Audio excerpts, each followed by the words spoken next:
The thinking about content as almost like a part of your product, which solves problems for the customers, potential customers, adds value to them even before they have swiped their credit card. So content is high quality enough, sought out enough, and is talking about the right set of problems, then people will come to it and you will start gathering that SEO gravity. But the reality is there was a program at DigitalOcean which actually invited community members to come and build similar content for us. Like a lot of people will say that developers don't believe in marketing or developers hate marketing. I don't think that's entirely true. Developers are human beings. I was a former developer. I think they also, just like they also respond emotionally to good marketing and to good advertising. Make sure that the content is recent, it is relevant, it is catering to the new problem searches that are happening on the internet and so on. The better idea is to capture all that interest and try to convert the interest that already exists, rather than starting at the very top of the funnel.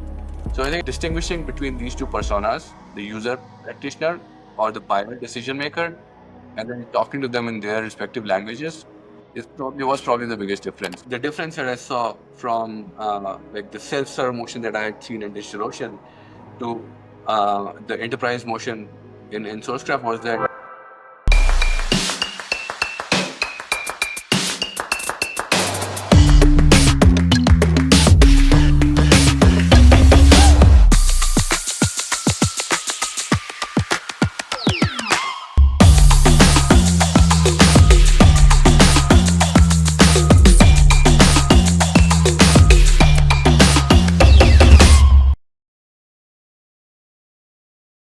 Welcome back to another episode of the Modern Dev GTM Brew. I'm Disha, your host, and today's episode is packed with insights for anyone navigating GTM in the DevTool world.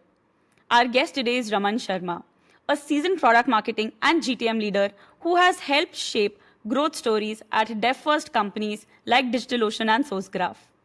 With the deep understanding of what makes developer marketing tick, Raman brings a rare perspective, having led GTM in both product-led and enterprise-driven organizations.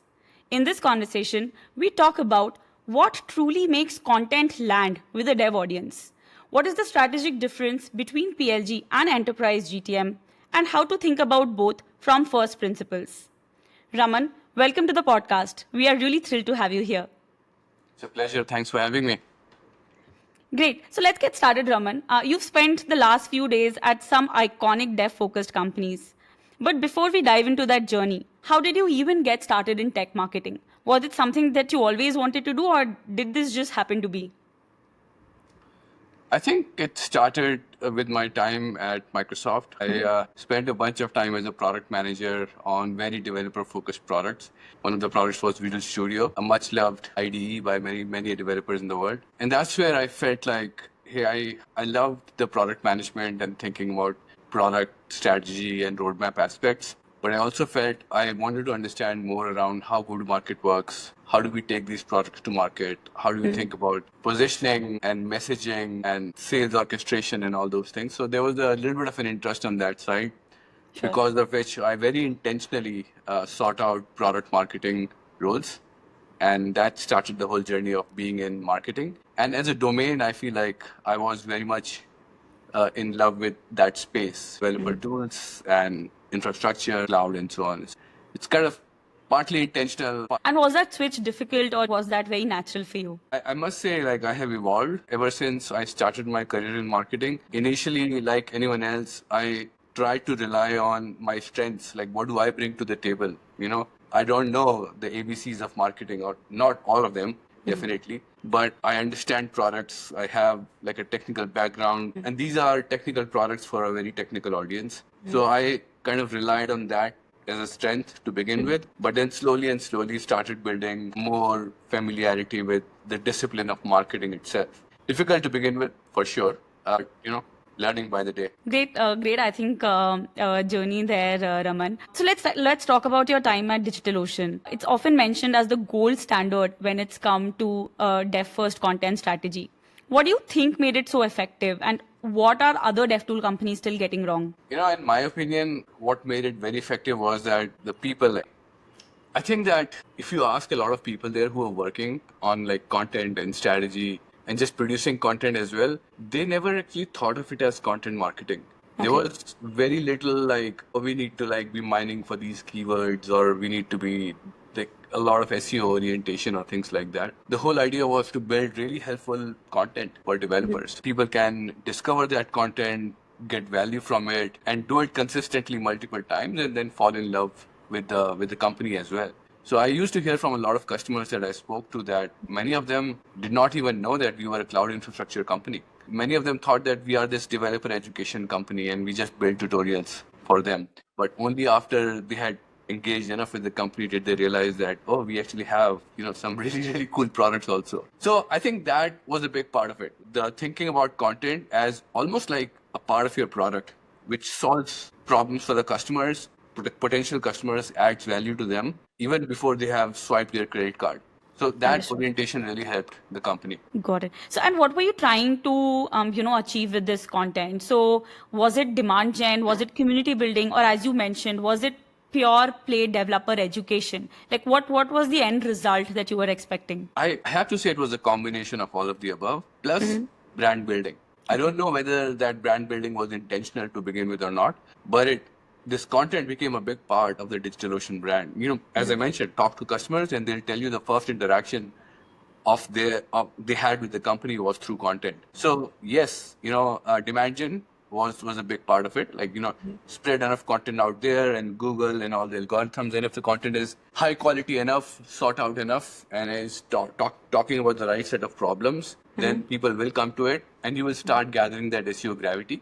But the reality is that immediate conversion does not happen just because somebody read a piece of tutorial. Repeated interactions with that content kind of leaves that brand imprint in the minds of people who are consuming that content. And these people are almost always developers or system administrators, DevOps engineers. And that brand imprint is so strong that eventually these people, when they do need a product like a cloud infra product, they come back to us, to DigitalOcean, I mean. So yeah, I used to combination of brand, demand gen, and community building was a big aspect of it as well. The fact that we were giving out this content out for free, and also there was a program at DigitalOcean which actually invited community members to come and build similar content for us. It would live on our site, but it would carry their name, their credentials, and it helps community members, people who are into that writing, technical writing, if their content is hosted on such a high usually website. And did you see like a lot of participation from the community wherein they were contributing to this content? Yeah. I mean, a lot of people. We used to get a lot of incoming interest from people, but we had high standard around what content can live. Yeah, I mean that high standard was partly a reason why this content ranked so highly as well. Chances are if you go to Google and you search for any kind of system administration topic or around Linux, databases, networking, chances are you will end up on a DigitalOcean tutorial in the top 5. And we wanted to maintain that. So we were very picky around who gets to write, who gets to do things with us as well. There was a very rigorous process of reviews and so on. Got it. So was it like a one-off content piece that they could post, or would you sort of onboard them as a partner who would be able to regularly contribute? What was the system like? It depended on situation. Sometimes they were like people would write one-off articles. Sometimes people wrote promotional articles for their product or their open source project or the service that they were trying to promote. And every now and then we were okay with that, as long as the piece of content added enough value to the consumer. But in some cases, they were like repeat contributors also. Sure. People who picked up one niche of a topic and they used to write multiple pieces about that. It could be MySQL, it could be Apache, Nginx, things like that. Got it. So in a sense, you did sort of crowdsource some of your content. And at point of time, how many contributors did you have? Oh, actually, I don't remember that number off the top of my head. But I think there was also a time when we realized that, we kind of need to own our own destiny.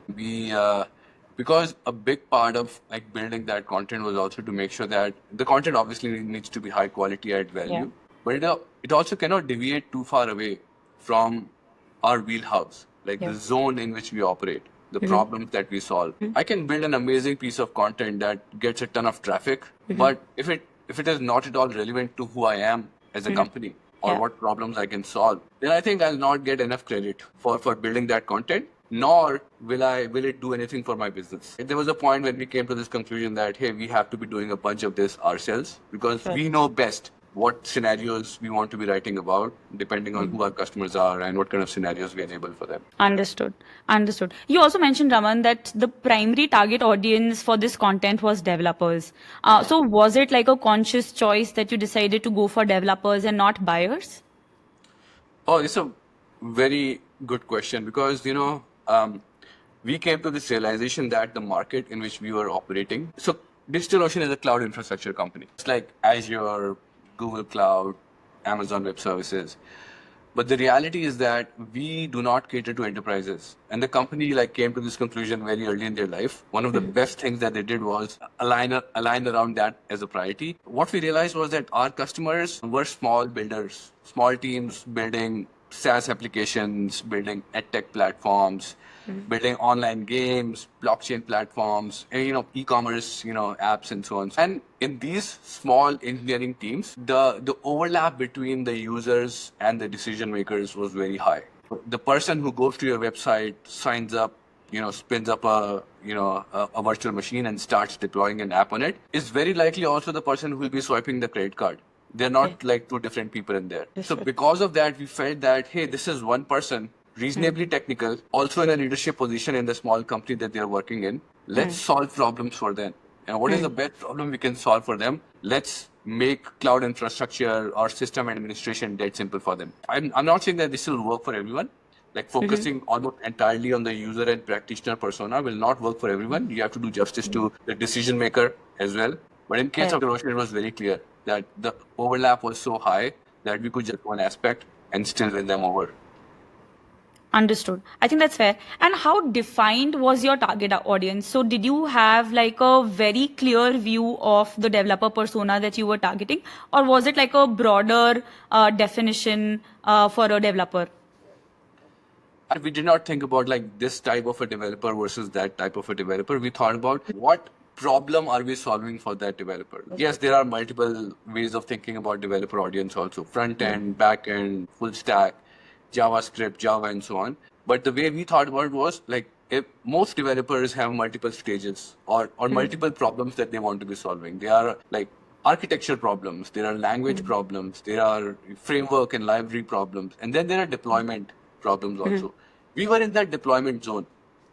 So we tried to own that zone. Hey, let's solve enough problems in this deployment zone.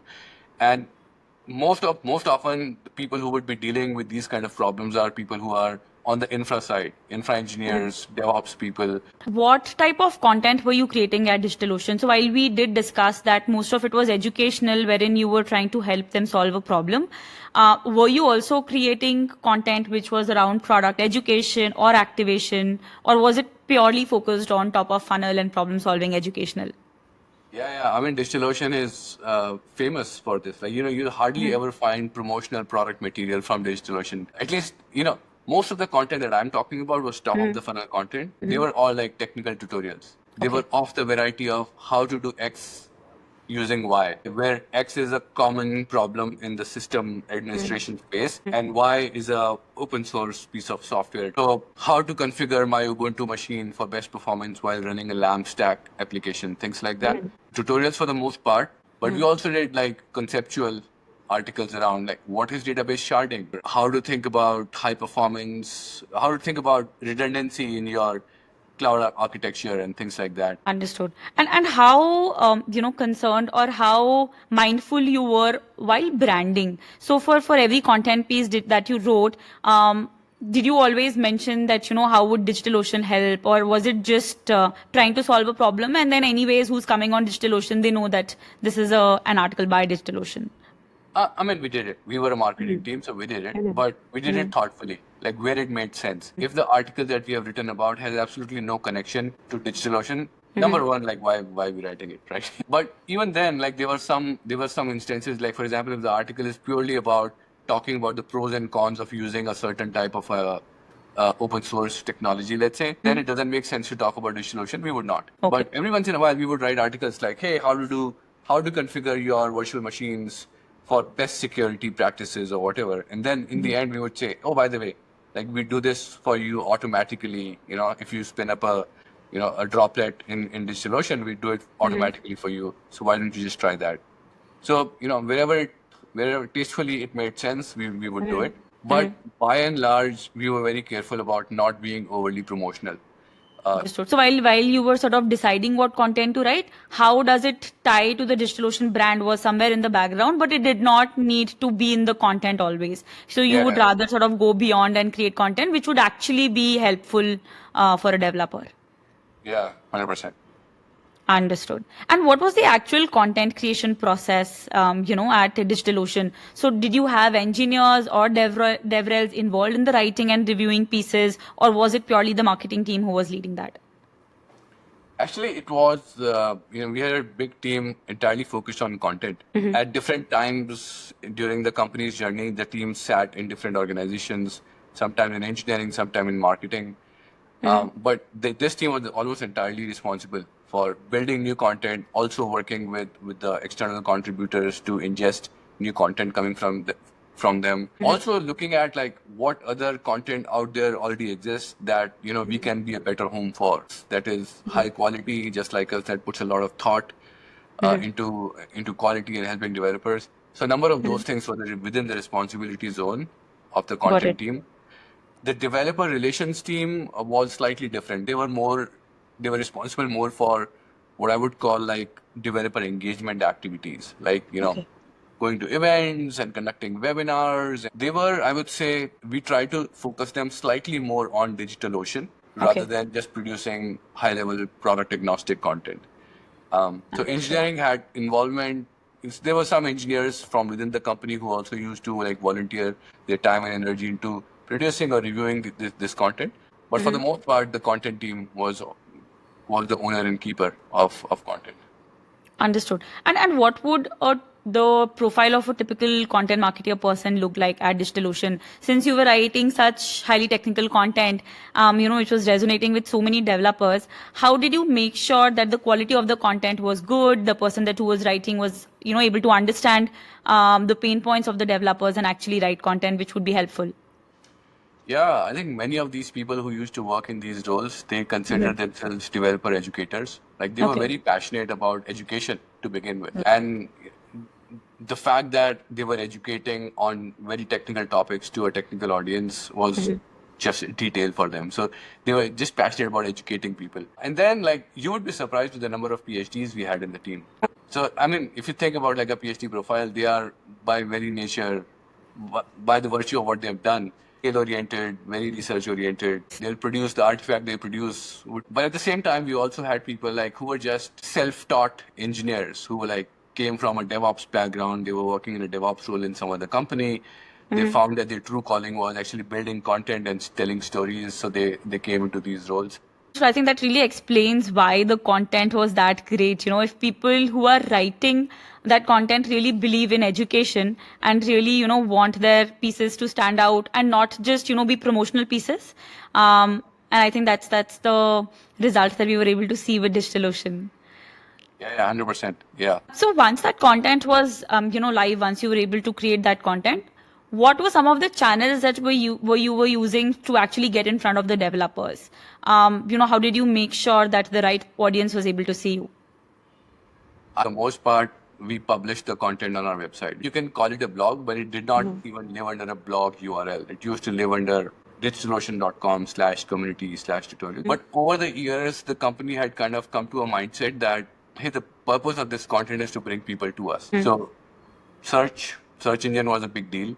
Like Okay. Google for the most part being relatively low. And we waited and then after 6 months or so, we'll start seeing true power of all the new content. So I would say SEO was probably the biggest channel for us, organic. Understood. So were social media, etc., not really explored at all, or was like in the background somewhere? It was like we used to. I don't think we had a huge push around promoting this, because if you think about it, like this is product agnostic content. Are we promoting like how to configure your Linux machine? I think that the orientation in the company was, we have built this amazing content, hope that we are solving interesting enough problems, and people will discover this content and they will come to us. We did not think that we have built this content, let's drive a ton of traffic ourselves through paid media and through other things to this content. And what is your take on paid amplification for developer content? Yeah, but I'm not saying there were no ads. They were like we did paid advertising. I think there's a time and place for it. There is like a lot of people will say that developers don't believe in marketing or developers hate marketing. I don't think that's entirely true.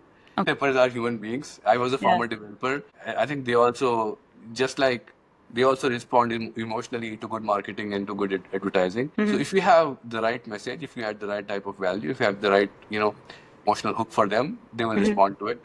Like any other product, you just have to have the right type of value exchange happening. Understood. So for any type of content going live, what I'm understanding is there were two main things. One is actually giving value in that content. Are you actually solving that problem? And second, SEO was like a big thing. Yeah, and I would say like in the latter years, we became a little bit more regimented around SEO. Since we realized that such a big part of discovery for this content and for our company is happening through Google, we can't just build content and let it be. We have to check all the boxes around, give this content the best chance to be discovered by the people who will benefit from this content. And in turn, like DigitalOcean leaving a brand footprint in the minds of those people. So we started being a little bit more regimented and like, are we following all the best practices?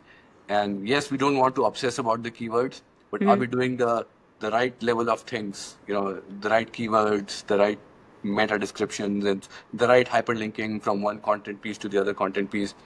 We were a little bit more regimented around that. And that actually helped quite a lot.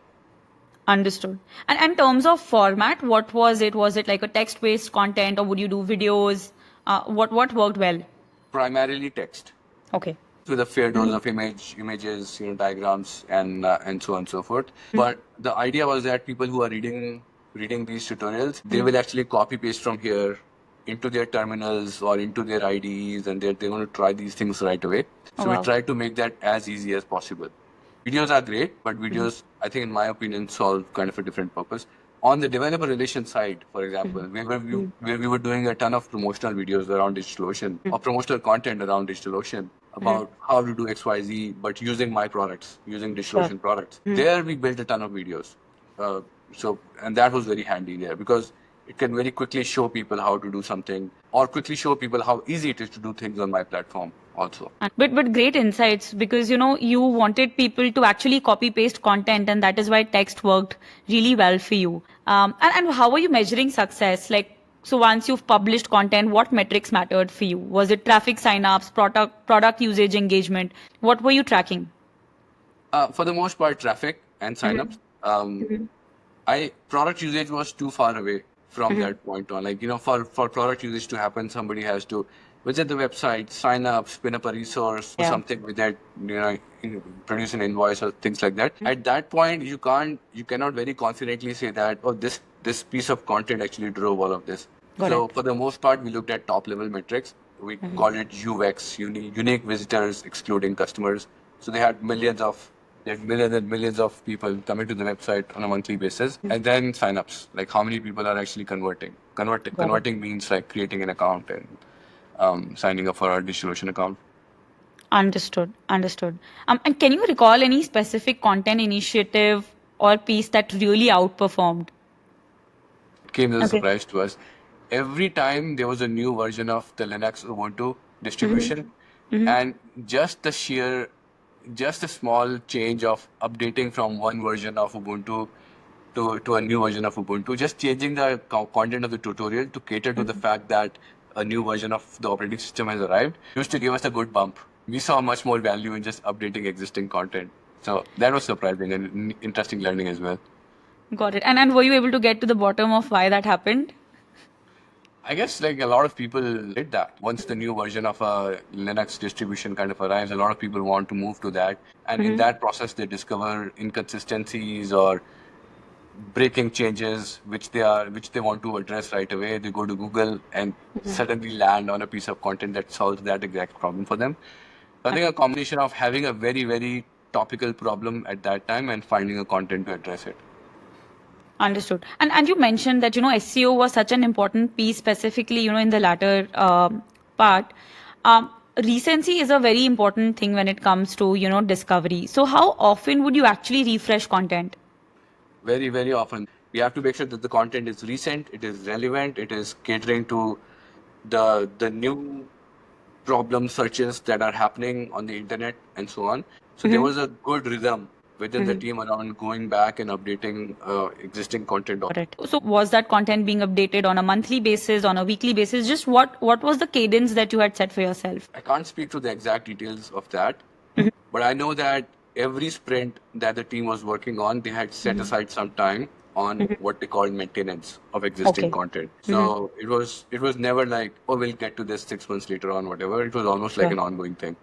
Yeah, and so if you had to give, advice to a DevTool startup of what their 90-day content strategy should look like and what their team, when they're starting off should look like. My advice would be like really understand the problem space in which your product operates. Try and add as much value in that problem space as you can. If you're a database company, don't just come in and be overly promotional. Try and help people understand some concepts also. In that way, I think you establish your credibility as a company that is adding value, solving problems, and yes, you must have a good product also. I call it owning the problem space. Have you owned the problem space? Have you made people problem aware and then solution aware and then brand aware?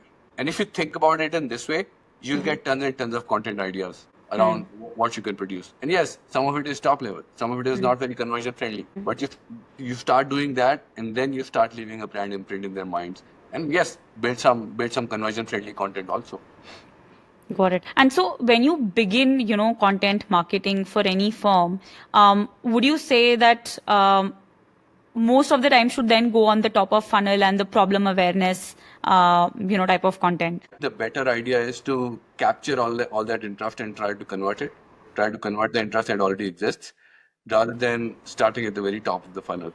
So I think it depends on what business you are in and what your brand standing is. Understood. Yeah, so great content also needs like a good go-to-market behind it, right? And you have had a front row seat to both extremes, like right from DigitalOcean's PLG approach to SourceGraph, which was more enterprise-driven.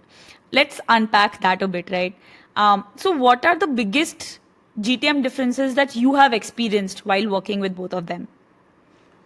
DigitalOcean was my first experience working in a self-serve, kind of a product/company. So the biggest difference that I saw when it came to DigitalOcean was the customer acquisition.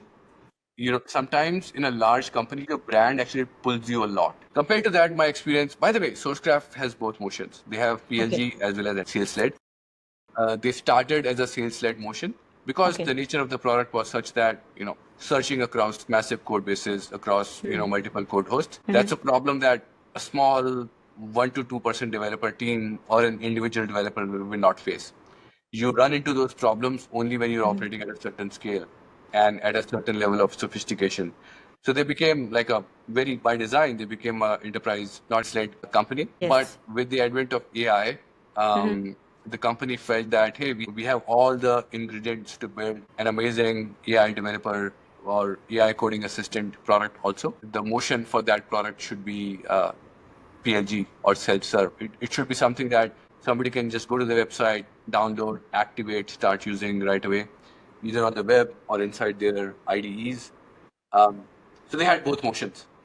But the difference that I saw from like the self-serve motion that I had seen in DigitalOcean to the enterprise motion in SourceGraph was that you almost always have to have a story for the decision maker.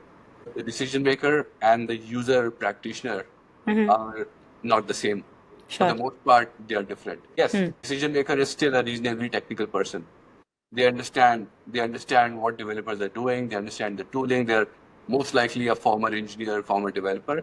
But right now, they are slightly removed from the day-to-day operations. They don't use the products themselves, but they understand all the concepts. And the language they speak is value, ROI, team productivity. How quickly can my team move? How do I show the value of this thing to my boss or to my CFO? So that's the language that you have to speak. So just distinguishing between these two personas, the user practitioner or the buyer decision maker, and then talking to them in their respective languages, was probably the biggest difference. What I'm understanding is that both the motions are very different, and there are certain pros and cons with both. So for a PLG, or as we said, self-serve motion, it's very easy to get product feedback very fast. It's very easy for anyone to come and sort of start using it, and then if your buyer and your user are the same, then you need to speak to one person, and those conversations and those conversions happen faster. Whereas when it's an enterprise driven motion, there are certain different challenges. You're able to build like a product which can command a higher ACV, but those soul sales conversations are going to be different, right? Any other things that you'd like to I add? would go to the extent of saying that if you want to sell into the enterprise, Mm-hmm. then you can start PLG. Mm-hmm. You can start by winning the hearts and minds of the developers who are going to use the product. Mm-hmm. But if you want to do pure enterprise sales, then you will have to find a way to get into somebody who's actually going to write the check Got to it. go and talk to them. And it will be aided by the fact that you have developers in the company who love your product, that enough people discover it, start using it, fall in love with it. So that eventually when I make a phone call to the CIO or the VP of engineering, like a done deal at that time. Understood. I think makes sense. But for a dev tool founder today, who might have limited time, team, and money, the question is, how do you actually choose what to prioritize? And in your view, is there like a right GTM motion for dev tools, or is it really about their resources at hand? Would I sound like a McKinsey consultant if I said it depends? I think it totally depends. It helps if people have a reasonably crisp idea of the audience that they're trying to go after. Okay. Like for example, keep going back to DigitalOcean. I think they massively improved their own life and they massively simplified their go-to-market by deciding that enterprise is not a target for them. Understood. I think they probably only realize now, like how big of a decision it was at that time and helped them so much. But let's say you want to go after enterprises, and I think then you can make a self-serve investment, but you have to think about self-serve in the right way. If you think that, like many people theorize that, we'll create a self-serve motion, developers will start using it, become evangelists of my product in their own organization, and all my sales pipeline problems would be fixed. It rarely happens that way, right? So you have to still build that pipeline. All of these users, free users or tinkerers, they have very little incentive to go and like do pitching on your behalf, right? Sure. So that's one, right? The second is if you're okay, smaller customer sizes, smaller ACVs, and like a long tail of like individual developer users. If you're okay with that, even from a monetary perspective and from your unit economics work in that way, then yeah, by all means, create a self-serve motion. Probably the most efficient, the fastest way to get product feedback, the most efficient in terms of customer acquisition. You don't have to spend a ton of money on like customer acquisition and things like that. If the product works, if the product has good retention, like the word of mouth spreads, and then you can also add like some virality into your product as well. Like, user can invite other users. You can create the concept of a Loops, team and things like that. So that loop already sets up. So yeah, again, depends on like what are you trying to do? Are you convinced that in order to make money, you have to sell to enterprises? You have to focus on enterprise go-to-market, sales-led go-to-market at the end of the day. But if not, then yeah, maybe self-serve. Go SMB, go individual user, go small teams, go startups. Yes, fair. I think that has been such a thoughtful breakdown of PLG versus enterprise, or if you were to say self-serve versus sales-led. Yes, and I think so many takeaways for DevTool teams, at any stage. So thanks for that, Raman. But before we wrap up, wanted to just squeeze in like a quick rapid fire. No overthinking, just go with your gut. Right? Right. Ready? Sure. So, yeah, what's the best piece of marketing advice that you have ever received? Know your customer better than anyone else. And you feel that, at SourceGraph and at DigitalOcean, that's something that became like a core for you? 100%. Like some of it was, and I encourage my team to do the same thing. Understood. So, what's the last thing that you Googled? Google, like I barely use Google these days. I use Perplexity. Oh, wow. I think Ah, you're the third person who's telling me that, this week that rather than Googling, they'd rather ask ChatGPT or, they'd rather, ask Perplexity. All right. If you could take a 6-month break to master any new skill, what would that be? I think it has to be something creative. Like, for example, I've always been very envious of people who have good design skills. I think some of it is taste as well, but I think that taste also comes from like intentional practice and spending time doing it. It has to be something in that creative field, either design or like picking up a musical instrument like guitar or something. What's one piece of career advice that people should absolutely ignore? Yes. I have found like very absolute advices kind of not helpful. Like, for example, you should always do X or you should never do Y. I feel like almost all advice should come with context on. So whenever people say that absolutely no X or always Y, I always look at it with a little bit of suspicion. I think that's fair. And what is your go-to tool or software, to stay organized and productive?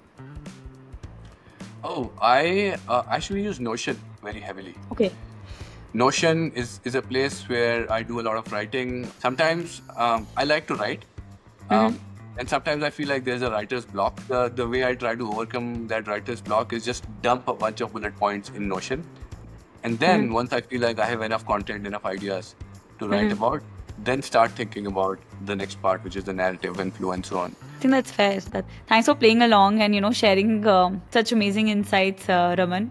Yeah, Really absolutely. appreciate you being on our podcast.